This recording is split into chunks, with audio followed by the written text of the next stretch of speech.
from the spinal cord.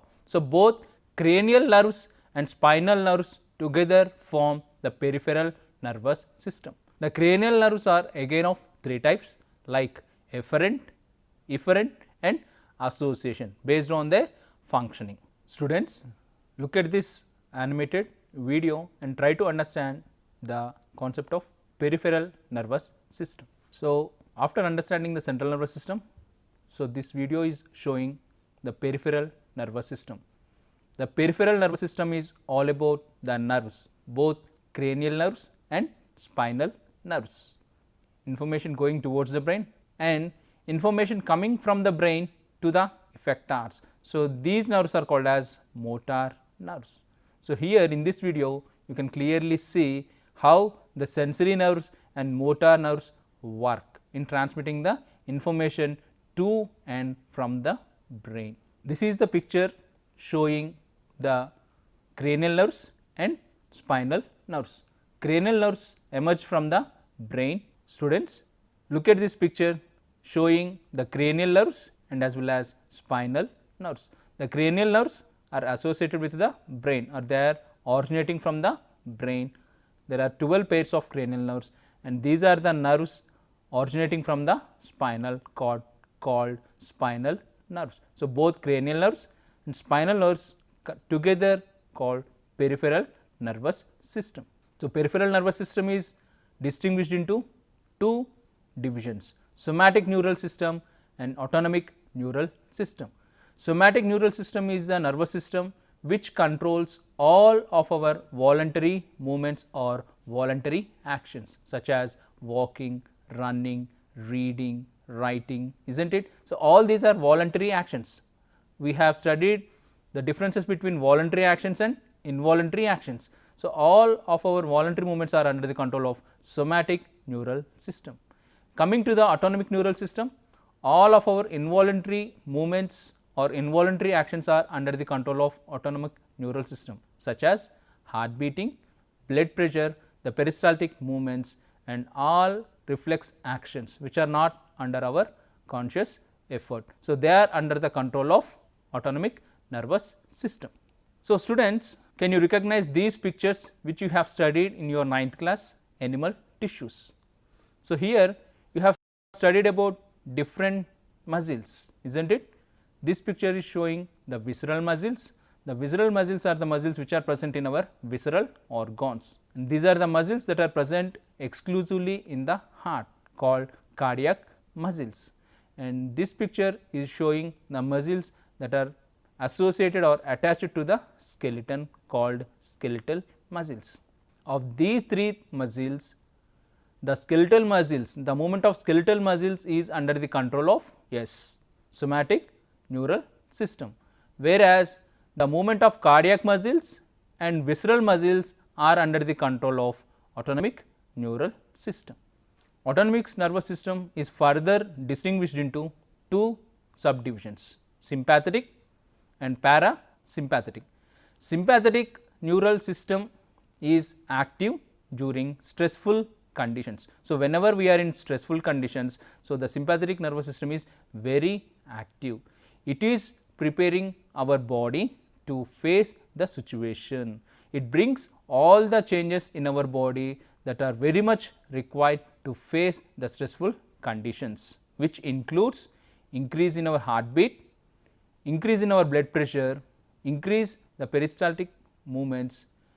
It also involved in the dilation of pupil, inhibits the peristaltic and acceleration and the dilation of bronchioles. All these changes are under the control of sympathetic neural system, which is very active during stressful conditions. So, the overall effect of sympathetic neural system is stimulating and excitatory. Coming to the parasympathetic system, it is the system which is active during relaxing times, that is after stressful conditions. So, the parasympathetic system restores the body to the normal conditions, and what are all the changes that occur during stressful conditions are restored back to the normal conditions.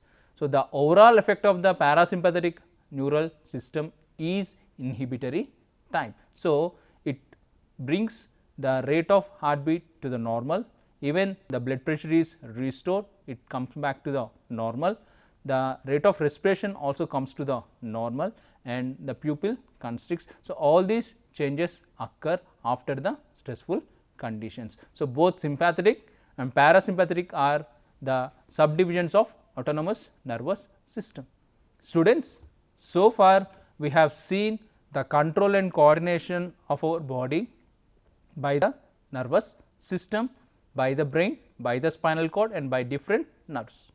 Now, the nerves cannot innervate to all the cells of our body, they cannot reach all of our cells, yet all the cellular activities need to be monitored, regulated continuously.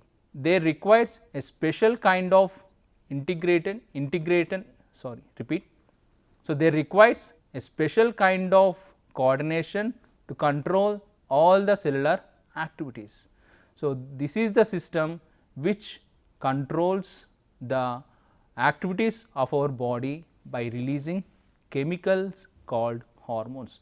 So, look at this picture students.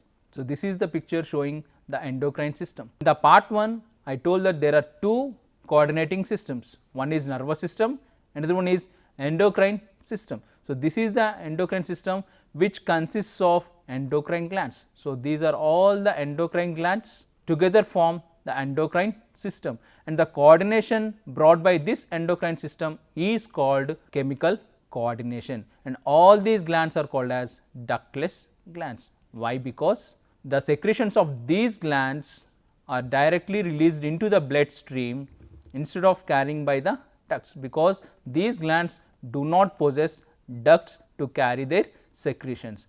As no ducts are present to carry their secretions, so these glands are called as ductless glands.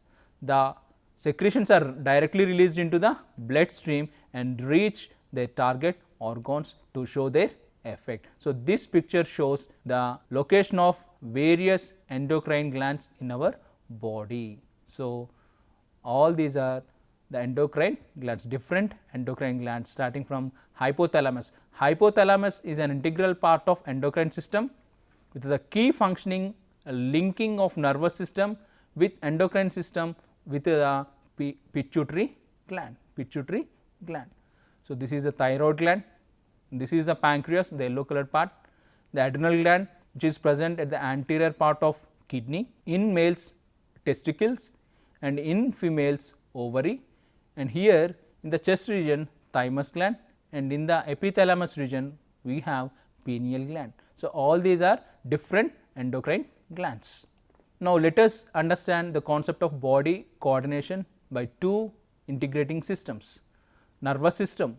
The nervous system coordination is controlled and coordinated by central nervous system and peripheral nervous system. The examples: walking, running, writing, listening. So, all these activities are controlled by the nervous system with the help of central nervous system and peripheral nervous system.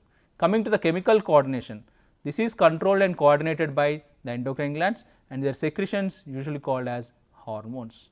Examples: the body growth, the blood concentration and the reproduction, that is development of sexual organs, is under the control of endocrine system, that is chemical coordination. So, functions of various parts of the brain: peripheral nervous system, cranial nerves, spinal nerves. The role of spinal cord in nervous control, we have seen the transverse section of spinal cord. Autonomous nervous system, we have seen sympathetic and parasympathetic, and coordination without nerves, that is the coordination brought by endocrine glands with the help of their secretions called hormones, that is chemical coordination. Different endocrine glands, the feedback mechanism, how the release of hormones is controlled, and the table of endocrine glands, their secretions and their functions. And for your assessment, there are some questions. If you visit a doctor, what doubts you would like to clarify about pancreas? Collect the information about cranial nerves and spinal nerves from internet. Write about different endocrine glands and their role in the coordination of our body. For better understanding, download the worksheets from the SIET website, practice them at home. Thank you. We shall meet in another session.